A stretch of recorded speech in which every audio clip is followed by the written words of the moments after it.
Hello guys, somebody asked me to clear a map that is a bit more difficult than the one I did in my showcase. So I'm gonna run this tier 16.5. It is still not the most difficult map, it doesn't have the most difficult modifiers, but I'm going to show you what I am normally farming on tier 16s.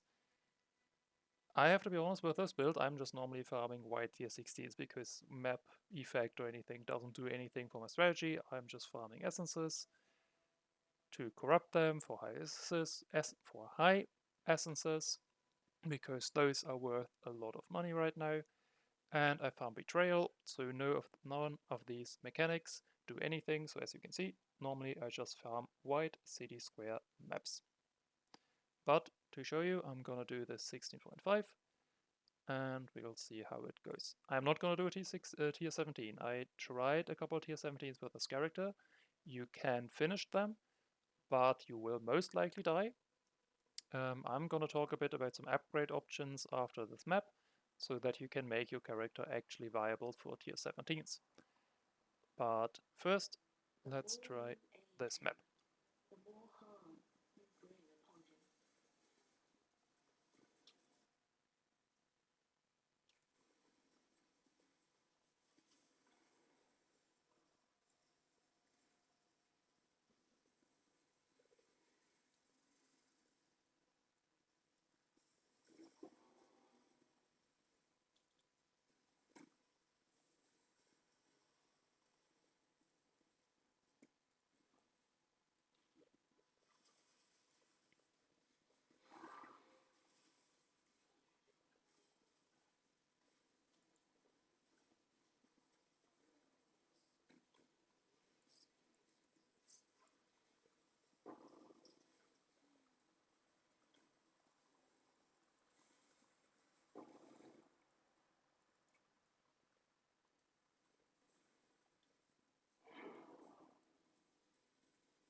The judgment is yours to make.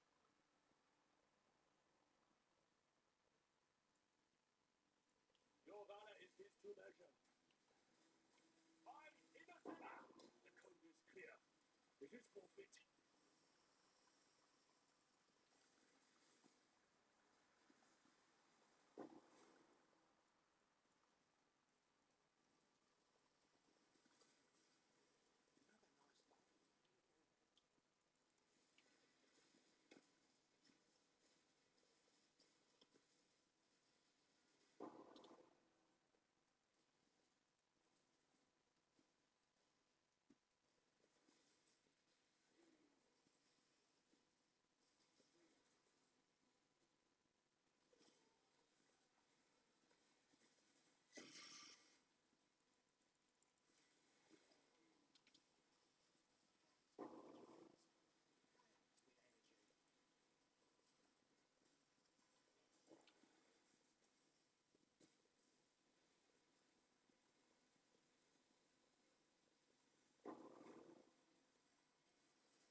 that is pretty much it.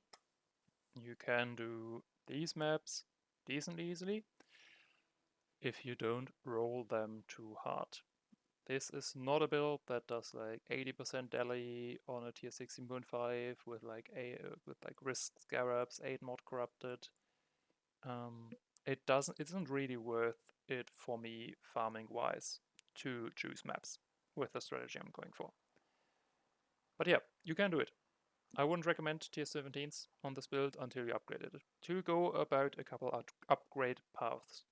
Damage wise, I think you're completely fine. Like, I have way more than enough damage right now. What you would want to do is upgrade your rares. And you would most likely try to get spell suppression in this build, which isn't easy because you have the Dark Monarch. So you have one slot where you can't roll spell suppression on, and you can't take advantage of this mastery that gives you 15% suppression if you equipped helmet as evasion and your body armor, gloves, and boots. Because you can't get evasion on the Dark Monarch, obviously. But it's still possible to hit 100%, but it's going to cost you a lot of currency, which is why I haven't done it. What you would do is you go for pretty much tier 1 suppression rolls on chest, on the armor, on the shield, on boots, and on gloves. For the shield, I am trying to craft one right now. You mostly alt spam for suppression and for fizz reduction, smash them together, lock suffixes, reforge chaos, hope for the best, because, well, there's also max chaos res, which is a lower weight, but you can still hit it, and then it's kinda, you need to go for the annul and then hope for the best, but I think that's the best way to craft it. And then you have the suffixes done, and then you do this thing I talked about, where you slam a Shaper's orb. But yeah, suppression here, here, tier 1 rolls, then suppression as the implicit. I think it's Eater. I think it's an Eater implicit, where you go for spell suppression. Together with Magebane and pathing to reflexes, and a bit more dex, I think. You would need a bit more dex for Magebane to give spell suppression. Then you can hit 100%. Then I would drop this damage node, and most likely either these nodes. I think these nodes would be the best to drop damage-wise. And then you allocate this, you allocate these, level up a bit. Yeah, most likely you would just 3 points here, check 1, 2, 3, 4, yeah, 4 points here, so you get rid of these points, you get rid of this point, then you have 4 points, and then it equals out. And then if you level up, you get a bit more HP. Yep, that's what I would do, but it's gonna cost you a lot of currency. You would need armor and evasion chest here, armor evasion here, armor evasion here, armor evasion here. You still need chaos res on at least one gear piece, and then you need suppression as well. Then I want some regen as well, and if you've looked at the market, how much live regen, chaos res, spell suppression gear costs, it's a couple dozen divines at least if I want to upgrade that way. And this whole character right now costs like 15 divines, and it does what I wanted it to do. So I am most likely not going to continue upgrading this one. I'm going to look for a different character to play, maybe a like RF Explode Elementalist or something for the expeditions. But yeah, it is possible. You can do it. I don't know if it's really worth it because this character is more of a single target bosser than like a map blaster. So I would recommend Essences, Betrayal, farm some Shapers, that is really easy, farm some Uber, that's also very, very easy. But don't run tier 17s on this character as it is right now. Okay, hope that was interesting and informative, and see you around.